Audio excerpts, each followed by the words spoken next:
What do you think would happen if Thanos was just teleported out of the Marvel Universe and dropped straight into the original series Star Wars trilogy? How do you think he'd go? Do you think he'd survive? Do you think he'd not survive? Do you think he'd side with a certain faction? Who would get along with him? Who would try to kill him? Well, in this series, that's exactly what we talk about. Now, if you're new to the What If series, we go by Terminator rules. Just like in the Terminator movies, the character just drops out of the sky, not able to bring any technology with them, and they just have their natural ability and their wits, and we're seeing how they would go in a different fictional universe. So because of this, that means Thanos cannot bring his Infinity Gauntlet, especially not with the Infinity Gems, into the Star Wars universe. Obviously, if he could bring his gauntlet with him, it wouldn't even be an interesting question. I mean, of course he would just win. He would just take over everything. He would probably snap half of the galaxy out of existence, do what he does. So that's not an interesting question. So Thanos without the gauntlet,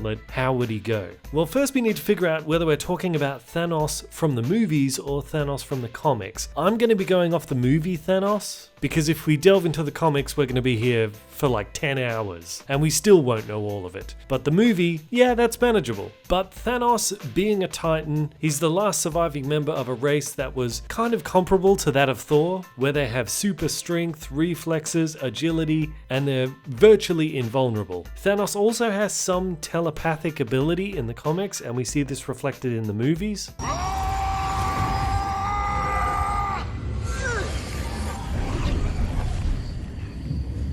Is he under? Don't let up. Be quick. He is very strong. However, in the movies, he doesn't seem to have the same ability he has in the comics of being able to absorb energy of attacks into his skin and then sort of redirect and manipulate that energy out in whatever form he wants. A blast of energy, crafting it into something. He doesn't seem to have that in the movies. So we can safely put that aside. But of course, anyone who's seen Avengers Infinity War knows even without the gauntlet, Thanos is one powerful mofo. In the comic books, he punched out Silver Surfer, he defeated Odin, and the only opponent he's come across that could really overpower him was Galactus, and he's on pretty much his own level. There's no one else there. So with all these abilities, it would be safe to assume that regular blaster fire in the Star Wars universe would not affect him at all, because he could shrug off Star-Lord's shots like they were nothing, not to mention all of the explosions that he got back up from, and that blunt force trauma of Hulk's punches, not to mention other stuff that got thrown at him. So it's pretty much safe to say that conventional Star Wars weapons would be completely useless against Thanos. But of course, this is the Star Wars universe, so the obvious question is, how would Thanos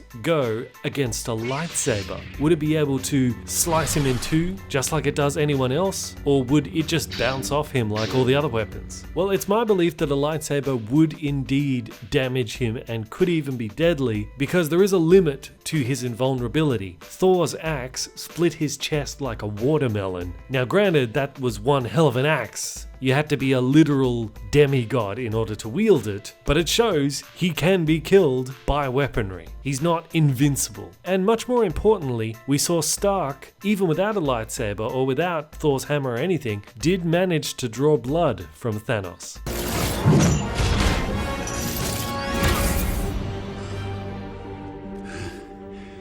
All that for a drop of blood.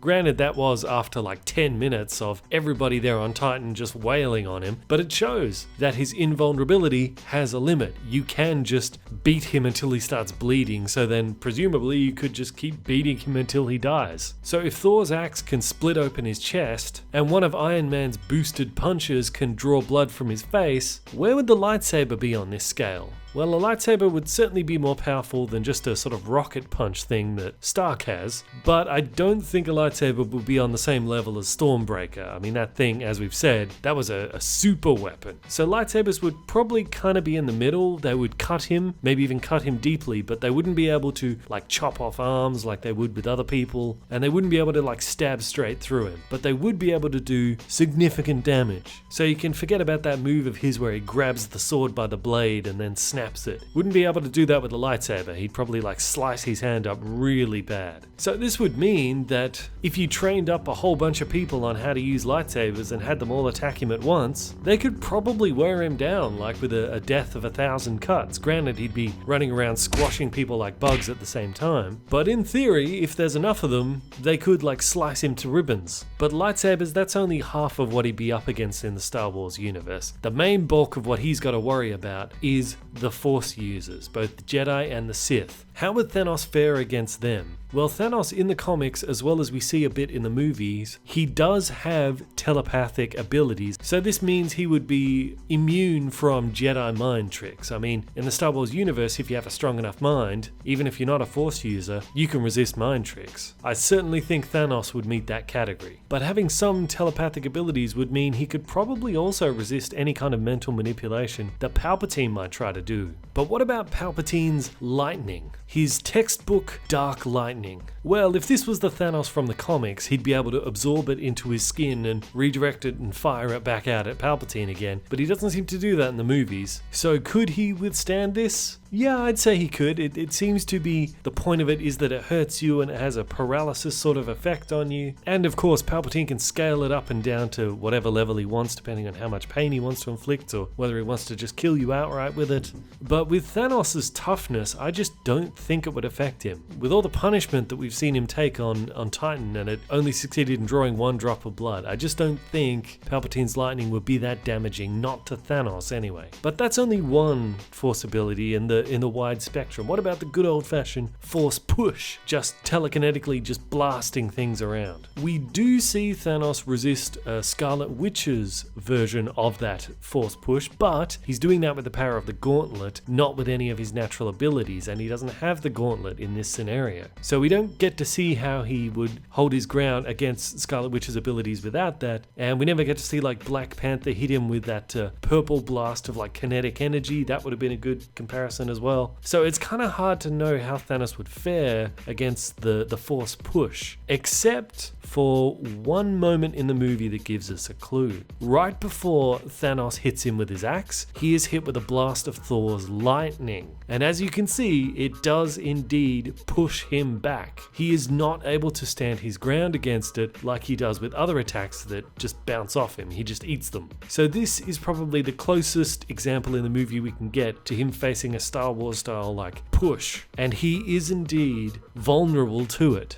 Now I realize that this is Thor's lightning, so perhaps it might actually be better compared to Palpatine's dark lightning. But you know, they're both Force abilities in any case, so I think it just adds further backing to my belief that Thanos could be thrown around by a powerful enough Force user. My belief that his significant powers and strengths don't give him any additional protection against this kind of attack, a Force push or a Force levitation. Perhaps that's the reason why he had Damar as his right-hand man, because he has powerful telekinetic powers. Perhaps that's the point of having him around, that he sort of fills in a gap in Thanos' own skill set. But if my theory here is correct, that Thanos is vulnerable to this puts Thanos under major threat in the Star Wars universe. Because moving things around with the Force is basically the Force user's speciality. If this is Thanos' weakness, then the Star Wars universe would actually be the worst place for him to be. Because anybody who is Force sensitive would be able to throw Thanos around like a rag doll. This would actually be like Thanos' kryptonite. If he faced the Emperor and Darth Vader, the two of them could simply levitate him into the air, making him pretty much defenseless, and then they could send in their Imperial guards to go and just like slowly hack him to bits until he dies. It could take them like an hour or so of chopping at him before they finally do enough damage to kill him. Or, you know, if the Emperor has foreseen the need to equip all of his Imperial guards with lightsabers for this particular job, then they could probably dispatch Thanos in like 15 minutes worth of chopping. So really, Thanos' ability to survive the Star Wars universe would depend almost entirely on him finding some way to either counter or neutralize Force levitation. So are there any things in the Star Wars universe that can serve that purpose for Thanos? Yes, there's the Ysalamiri, which create a bubble around them that push the Force away, so if he just gets one of them sitting on his shoulder, he's pretty much set. Having a Force user on your side to counter the force of the opposing person is also very useful. If he could find like the Star Wars universe's version of deeerrrr to sort of stand by his side and protect him, that'd definitely help. And he could also make use of lignan ore, which is a material in the Star Wars universe that is sort of naturally charged with dark side energy, and being around it for a long time allows you to sort of slowly build up an immunity to dark side power and to resist its effects. Now, of course, Thanos isn't a Jedi, but could he do this kind of training with lignan ore and build up his resistance to dark side energy enough to sort of protect himself from being levitated around? I don't know, maybe his telepathic abilities would allow him to, but in any case, I don't think it really matters, because the problem with this idea of training with lignan ore or with finding ysalamiri is that both of those options would take time. It'd take a long time to either build up the resistance you need or find the ysalamiri that you need, and I don't think Thanos would have time to go for either of those options. Because I think the second that Thanos arrived in the Star Wars universe, the second that Terminator-style portal opened and dropped him down and closed behind him, instantly Palpatine would sense his arrival in this universe, and he would most likely deduce that this is a guy that is a threat to Palpatine's power. This is someone that could kill him and overthrow him and replace him as ruler of the Empire. And one thing we know about Palpatine is he does not like sharing his power. He does not like anyone else to be a threat to him as the leader. That's why he keeps trying to cycle out his apprentices all the time before they get too powerful. That's why he killed Plagueis in his sleep. He doesn't want anyone to rise to be a rival to his ultimate authority. So there's no way he would allow Thanos to just wander around the Star Wars universe willy-nilly. He would definitely, as soon as he sensed Thanos' presence, would try to find him and kill him. So that means there would be a ticking clock for Thanos right away, as soon as he arrived in this universe. So I don't think he would have time to find ysalamiri or to train with lignan ore to build up a resistance to dark side force abilities, because Palpatine would find him before he's done with either of those things. And that's assuming that he would even figure out he is vulnerable to force users at all in that time. So really, Thanos' best hope for survival is to ally with a force user that is strong enough to protect him from Palpatine's abilities, at least for long enough for Thanos to like close the distance on the Emperor and squash his head like a grape. So the obvious choice would be Luke Skywalker, right? He's the next generation of Jedi, but I don't know, is Luke strong enough to like hold back the Emperor's power in that way so that Thanos could do his thing? No, he's not. Obi-Wan might be, and assuming that Thanos landed at the beginning of A New Hope, then I imagine that movie would be Obi-Wan would sense his arrival as well as the Emperor, and Obi-Wan would go out looking for Thanos. And it would be like a race to see who could find Thanos first. Would it be Obi-Wan or would it be the Emperor's guys? And then the trilogy would basically become about Thanos becoming someone's apprentice, and it would just ignore Luke entirely. However, if Thanos arrived at the beginning of Empire Strikes Back, Yoda would probably be the one that goes out looking for him with the help of Luke. And if Thanos arrived at the beginning of Return of the Jedi, Luke would go out looking for him, but they would probably need to enlist the help of Vader to hold back the Emperor's power long enough for Thanos to take him down. So as you can see, there's a lot of moving parts. There's a lot that would need to happen in order to keep Thanos from being killed. And if Thanos arrived on some primitive planet where there's no spaceships possible to get him off the planet, he'd be stranded there. He'd be trapped. And then Palpatine could just cruise up with his Death Star and just blow the whole planet up. As bizarre as it might sound, I don't think Thanos would actually survive in the Star Wars universe. I think he'd be killed pretty quickly. He has a vulnerability that he is virtually completely unaware of in a universe that he doesn't know, and the most powerful entity in this galaxy would be gunning for him as soon as he arrived, and it's doubtful if the Force users on the other side would even be powerful enough to do what is needed to keep Thanos from being levitated into the air and carved up like a Christmas turkey. You remember how Vader, at the beginning of Empire Strikes Back, he sent out thousands of probe droids into the galaxy to search for Luke, and they eventually found him in between the first and second movie? Well, likely then, using the same method, Palpatine would be able to find Thanos in roughly the same amount of time, and then he'd either blow up the planet that he's on with the Death Star, or ambush him with his saber-wielding Imperial guards. Man,